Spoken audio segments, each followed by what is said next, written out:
বন্ধু বান্ধৱীসকল, আজি আপোনালোকৰ মাজলৈ লৈ আহিছোঁ এটা জব ইনফৰ্মেটিভ ভিডিঅ' লৈ। গুৱাহাটী হাইকোৰ্টৰ জুনিয়ৰ এডমিনিষ্ট্ৰেটিভ এছিষ্টেণ্ট পদৰ বাবে ডিষ্ট্ৰিক্ট ৱাইজ কিছুমান পোষ্ট খালী হৈছে। গতিকে যিসকল বন্ধু বান্ধৱীয়ে চাকৰি বিচাৰি আছে তেওঁলোকৰ বাবে সুখবৰ। 367টামান জুনিয়ৰ এছিষ্টেণ্ট এডমিনিষ্ট্ৰেটিভ পোষ্টৰ ভেকেঞ্চি ওলাইছে। URৰ ওলাইছে 191টা, SCৰ কাৰণে ওলাইছে 30টা, আৰু STPৰ কাৰণে 42টা, STHৰ কাৰণে 20টা, PWBTৰ কাৰণে 5টা, OBC MOBCৰ কাৰণে 79টা। গতিকে ডিষ্ট্ৰিক্ট ৱাইজ ভেকেঞ্চি ওলাইছে। বজালীৰ কাৰণে 9টা, বাক্সাৰ কাৰণে 2টা, বৰপেটাৰ কাৰণে 8টা, বিশ্বনাথৰ কাৰণে 12টা, আৰু চৰাইদেউৰ কাৰণে 25টা, কাছাৰৰ কাৰণে 9টা, দৰঙৰ কাৰণে 16টা, বেছিকেইটা কৈ দি আছোঁ।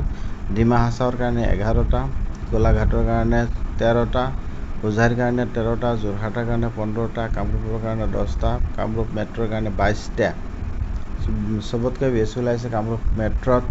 কাৰ্বি আংলঙত ওলাইছে 12টা, কোকৰাঝাৰত 9টা, মৰিগাঁৱত 14টা, নগাঁৱত 11টা, নলবাৰীত 10টা, শোণিতপুৰত 16টা।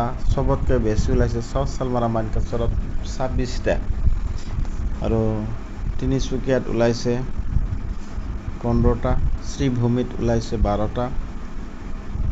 বাকীবিলাকত অলপ কমকৈ আছে। গতিকে যিসকল বন্ধু বান্ধৱীয়ে অনলাইন যোগে এপ্লিকেশ্যন কৰিব খোজি আছে তেওঁলোকৰ বয়স 40 বছৰতকৈ বেছি হ'ব নালাগিব।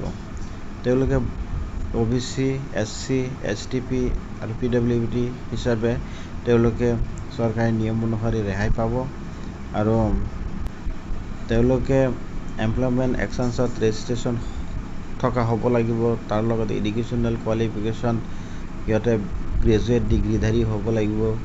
তাৰ লগতে কম্পিউটাৰ নলেজ থাকিব লাগিব 3 মাহৰ। গতিকে যিসকল বন্ধু বান্ধৱীয়ে অনলাইন যোগে এপ্লিকেশ্যন কৰিব তেওঁলোকে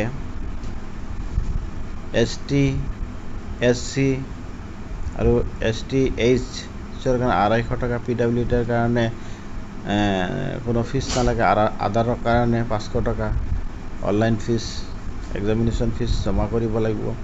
গতিকে যিসকল বন্ধু বান্ধৱীয়ে অনলাইন যোগে এপ্লিকেশ্যন কৰিব খুজি আছে তেওঁলোকে 31 জুলাইৰ আগতেই তেওঁলোকে অনলাইন যোগে এপ্লিকেশ্যন কৰি শেষ কৰিব লাগিব। যিসকলে অনলাইন যোগে এপ্লিকেশ্যন কৰিব খুজি আছে তেওঁলোকে 31 জুলাই 2025 তাৰিখৰ দিনা সন্ধিয়া 5 বজাৰ ভিতৰত অনলাইন যোগে এপ্লিকেশ্যন কৰিব লাগিব। গতিকে মই এপ্লিকেশ্যনৰ লিংক আৰু ৱেবছাইটৰ লিংকটো মই